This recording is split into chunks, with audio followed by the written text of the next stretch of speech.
Lieutenant Commander Rebecca Stone was exonerated 7 years too late. The Navy issued a formal apology, restored her rank posthumously, admitted the investigation had been flawed, acknowledged she'd been innocent all along. It didn't matter. Rebecca had died 3 years earlier, alone in a studio apartment in Portland, Oregon, estranged from her family, working as a home health aide under a different name, carrying the weight of a disgrace she'd never deserved. The exoneration came too late to save her career, too late to restore her relationships, too late to give her back the life she'd lost, too late to matter. It started 10 years earlier at Naval Hospital Guam, when Staff Sergeant Maria Lopez died in the ICU under circumstances that raised questions Rebecca couldn't answer.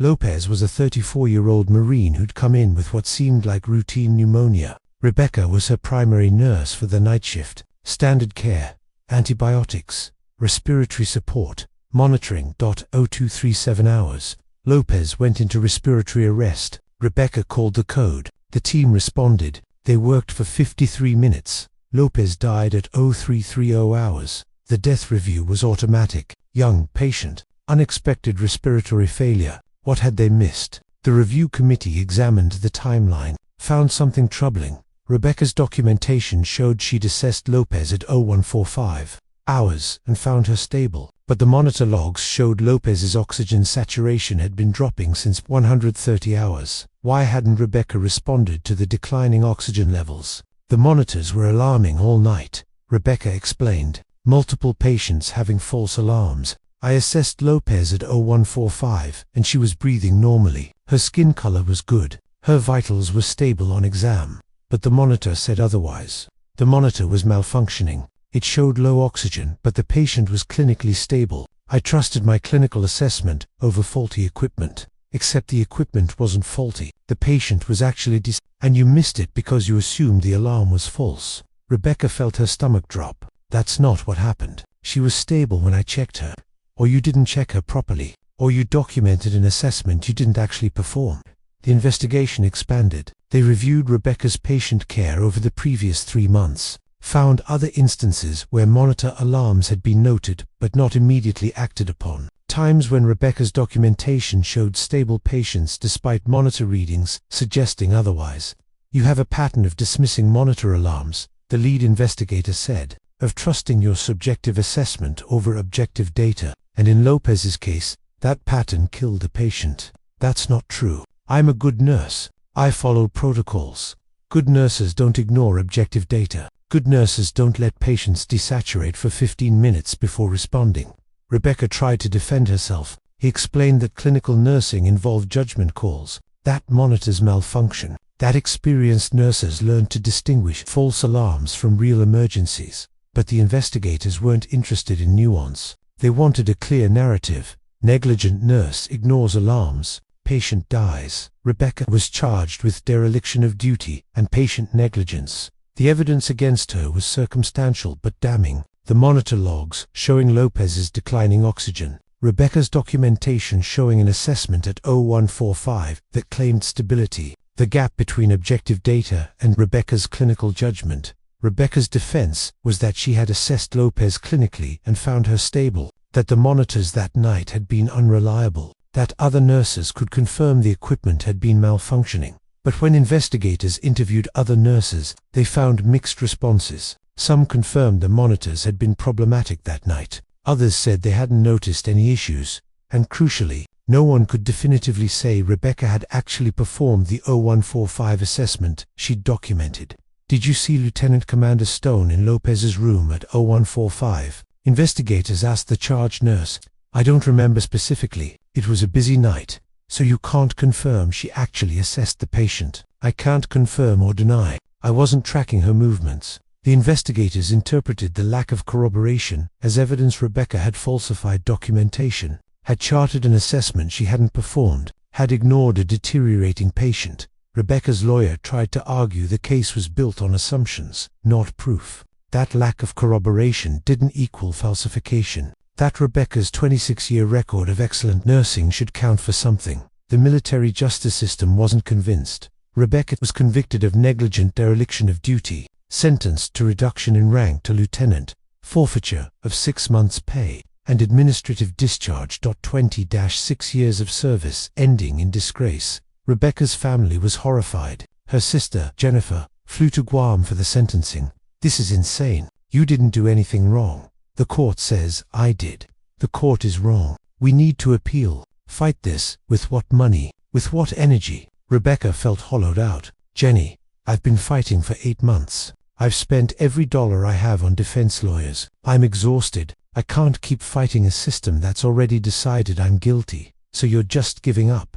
I'm accepting reality. I was convicted. It's over. Jennifer tried to convince her to appeal, but Rebecca had nothing left. No fight, no resources, no hope. She accepted the discharge, left Guam, returned to the United States with a military record that labeled her negligent. She tried to get nursing jobs, but the discharge followed her everywhere. Hospitals didn't want to hire someone who'd been convicted of negligence, resulting in patient death. She tried to explain in interviews. The conviction was wrong. The monitors were malfunctioning.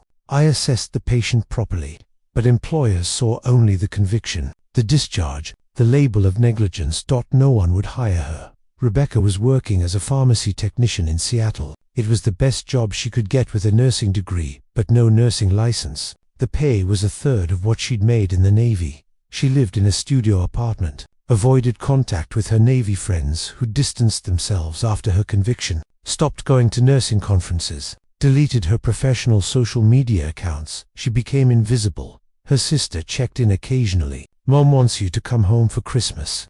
I can't face the family. They all know what happened. They know you were wrongly convicted.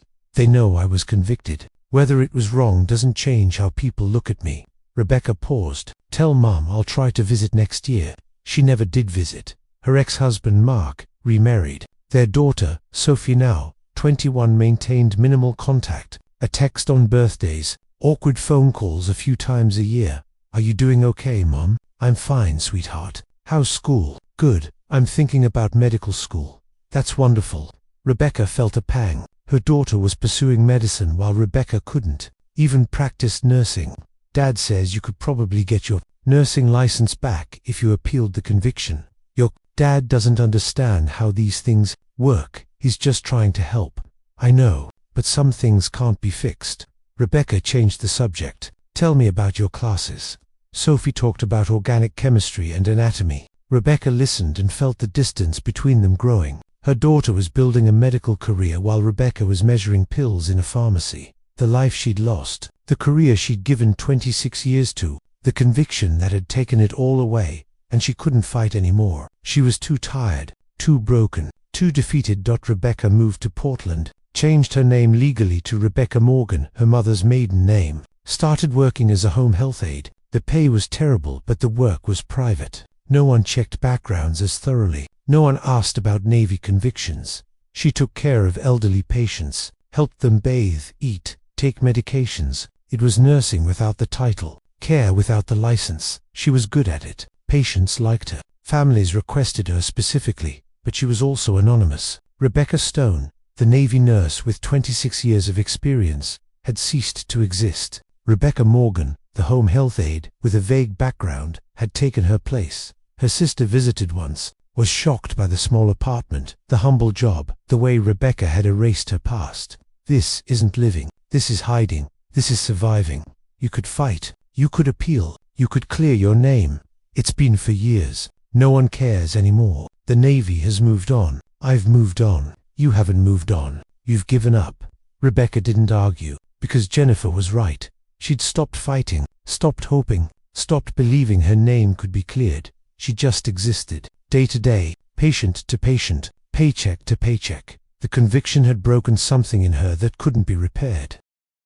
Rebecca was diagnosed with pancreatic cancer, stage 4. The oncologist was blunt. We can try treatment, but the prognosis isn't good. Maybe 12 to 18 months. Rebecca sat in the oncologist's office and felt oddly calm. What if I don't do treatment? Then probably 6 months, maybe less. I don't want treatment. Ms. Morgan, I understand this is shocking news, but it's not shocking. It's almost a relief. Rebecca met the doctor's eyes. I've been barely living for 6 years. Cancer just makes it official. She declined treatment, started hospice care, continued working as long as she could. Her sister found out 3 months before Rebecca died, flew to Portland, tried to convince her to fight. You can't just give up. I gave up 6 years ago. This is just the physical version of what already happened emotionally. Mom wants to see you. I don't want her to see me like this. She's your mother. She loves you. She loves the daughter who was a Navy nurse, not the person I became after the conviction. Rebecca was firm. I don't want anyone visiting. I want to die quietly, alone, the same way I've been living.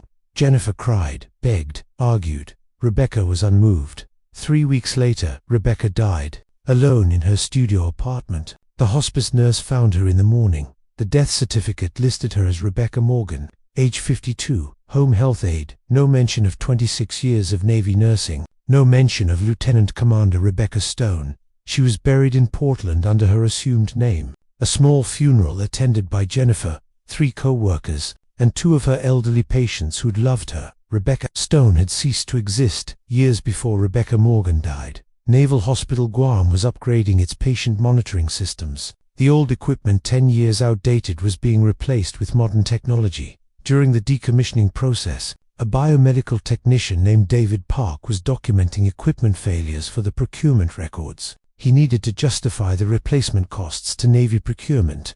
He pulled maintenance logs, going back a decade, found something interesting: the patient monitors used in the ICU during 2014-2015 had a documented defect, a software bug that caused false oxygen readings under specific conditions, specifically when multiple alarms were triggered simultaneously across different units. The manufacturer had issued a recall notice in late 2015. The equipment had been patched in early 2016, but during the 18 months before the patch, the monitors had been systematically unreliable when multiple patients were alarming. Park cross-referenced the dates, found that Staff Sergeant Maria Lopez had died in October 2015, during the defect period, on a night when ICU records showed multiple patients alarming simultaneously, exactly the conditions that triggered it. False oxygen readings. Park mentioned it to his supervisor. Did anyone know about this defect during the Lopez investigation? What Lopez investigation? The nurse who was discharged for negligence. The patient who died because supposedly the nurse ignored oxygen alarms. His supervisor pulled the file, read the case summary, checked the dates. This defect could explain the discrepancy between the monitor readings and the nurse's clinical assessment. If the monitors were showing false low readings, and the patient was actually stable on clinical exam, then the nurse was right and the monitors were wrong.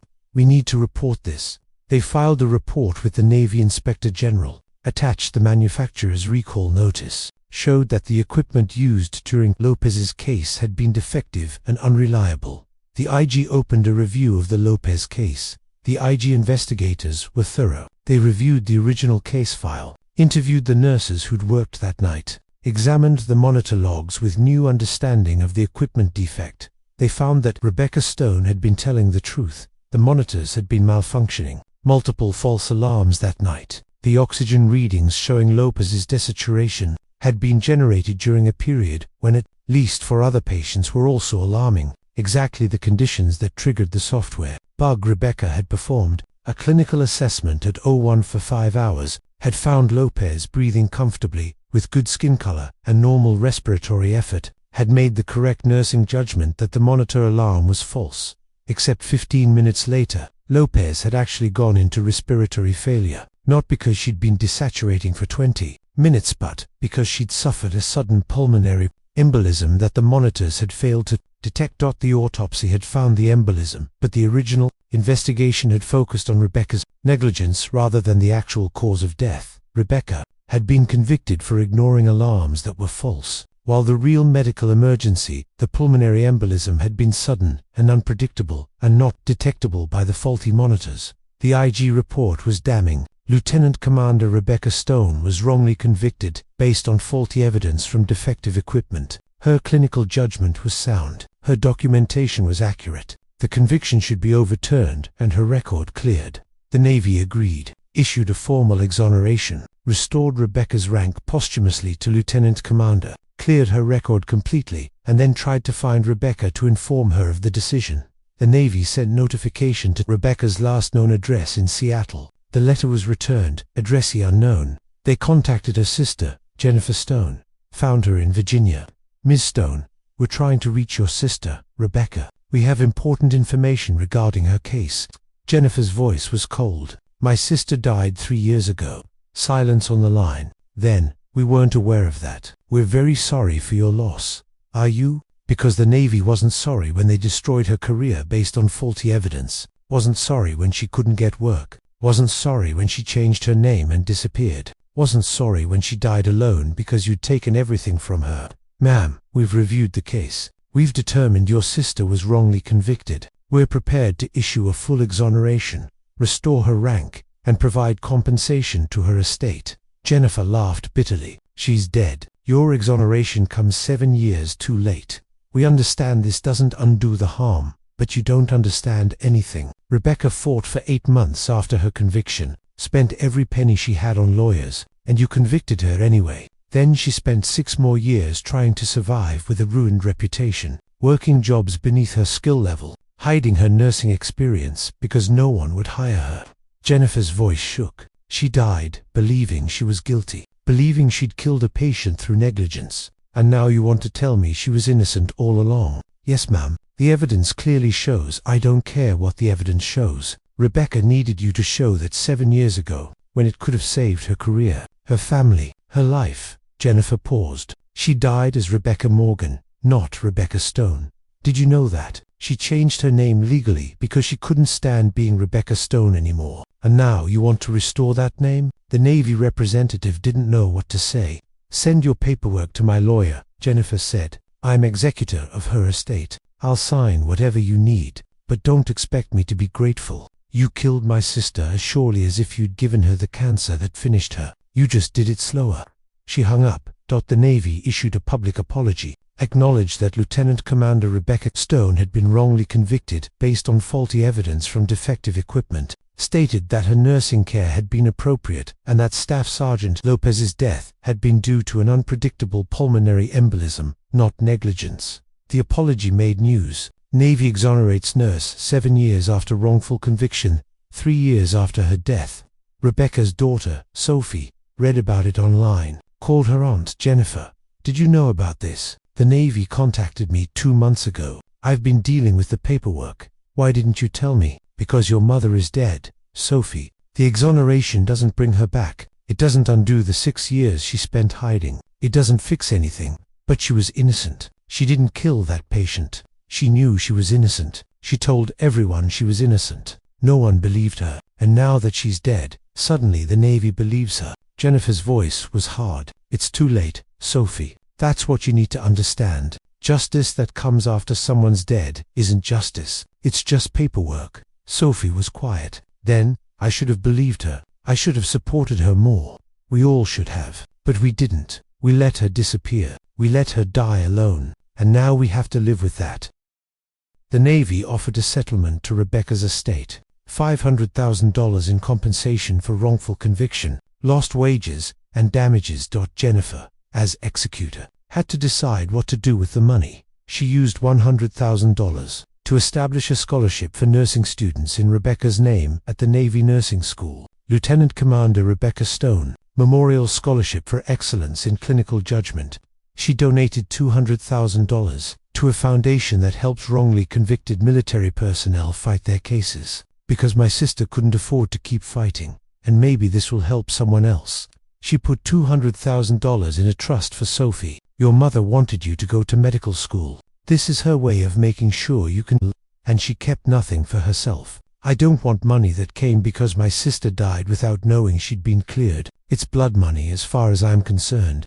The Navy asked permission to honor Rebecca posthumously, wanted to hold a memorial service, wanted to present Jennifer with Rebecca's restored rank insignia and cleared service record. Jennifer refused. My sister is buried in Portland under the name Rebecca Morgan. She died believing she was a disgraced nurse who'd killed a patient through negligence. Your memorial service doesn't change that. We want to honor her memory, acknowledge our error. You want to make yourselves feel better, but honoring her now doesn't undo failing her then. Jennifer's voice was final. The answer is no. Rebecca wanted to be forgotten. I'm respecting that wish. The Navy held a quiet internal ceremony instead, noted Rebecca's exoneration in official records, updated her service file, made sure future investigations would remember her case as a cautionary tale about faulty equipment and wrongful convictions. Rebecca Stone's name was cleared. 7 years too late, Sophie graduated from medical school. During her graduation speech, she mentioned her mother. My mother was a Navy nurse for 26 years. She was wrongly convicted of negligence that led to a patient's death. She spent the last 7 years of her life hiding from that conviction, working under an assumed name, believing she had failed as a nurse. Sophie paused. 3 years after she died, the Navy discovered she'd been innocent all along. The equipment had been faulty. Her clinical judgment had been correct. She'd been convicted based on false data. The audience was silent. My mother never knew she'd been vindicated. She died believing she was guilty, and I will spend my medical career making sure I never forget what that cost her. Sophie looked at her classmates. We will all make mistakes in medicine. We will all face investigations. We will all have moments where we question our judgment. But I hope we also remember that sometimes the system is wrong. Sometimes equipment fails. Sometimes innocent people are convicted. And sometimes justice comes too late to matter. My mother, Lieutenant Commander Rebecca Stone, deserved better. The patients we'll treat deserve better. We deserve better than a system that waits until someone's dead to admit it was wrong. Sophie received her degree, commissioned as a Navy medical officer, chose to serve in her mother's name, the name that had been cleared too late to save her. Jennifer visited Rebecca's grave in Portland. The headstone still read Rebecca Morgan because Jennifer couldn't bring herself to change it. The Navy wanted to change this. Jennifer told the grave, "Put your real name, your rank, make it a proper military memorial." I said no, because you chose to be Rebecca Morgan. You chose to leave Rebecca Stone behind, and I'm respecting that choice. She placed flowers, sat on the grass. They cleared you, Becca. 7 years too late, but they cleared you. Said you were right all along. The monitors were faulty. Lopez died of a blood clot, not negligence. Everything you said was true. A breeze moved through the cemetery. Sophie's a Navy doctor now, using your settlement money for medical school. She thinks about you every day, wishes she'd believed you more when you were alive. Jennifer wiped her eyes. We all wish we'd fought harder for you, believed you more, supported you better. She touched the headstone. The Navy apologized, offered money, wanted to honor you. I told them it was too late, because it is too late. You needed them to believe you 7 years ago, when it could have saved you. She stood to leave. You were innocent, Becca. You were always innocent. And I'm sorry the world took so long to figure that out. I'm sorry we all took so long. The grave offered no response, because Rebecca Stone had died without knowing she'd been right. The vindication had come too late to save her career, too late to restore her family. Late to give her back her name, too late to matter. Sometimes redemption comes after the person who needed it is already gone. Sometimes justice is just a footnote in a file for someone who didn't live to see it. Rebecca Stone was exonerated 7 years too late, and that was the cruelest part of all.